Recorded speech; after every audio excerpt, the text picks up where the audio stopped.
చంటి అయితే సింధూర కోసం వెన్నపూస తీసుకొని వస్తాడు. అమ్మాయి గారు మీరు ఇక మాట్లాడకండి, రండి ఇక్కడ కూర్చోండి అని చెప్పి సింధూరని అక్కడ కూర్చోబెడతాడు. ఇక సింధూర వెనక్కి తిరిగి ఉండగా తన జుత్తునైతే ముందుకు వేసుకుంటుంది. ఇంతలో చంటి అయితే సింధూరకి తగిలిన దెబ్బల దగ్గర అలా వెన్నపూస రాస్తూ ఉంటాడు.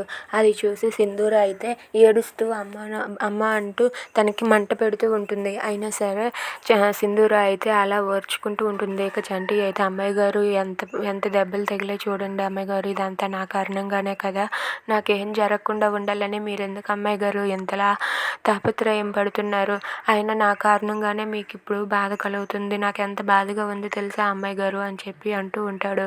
ఇంతలో సింధూర అయితే అలా వెన్నపూస రాస్తూ ఉండగా చంటి దగ్గరకు వెళ్ళి చంటిని అయితే హగ్ చేసుకుంటుంది.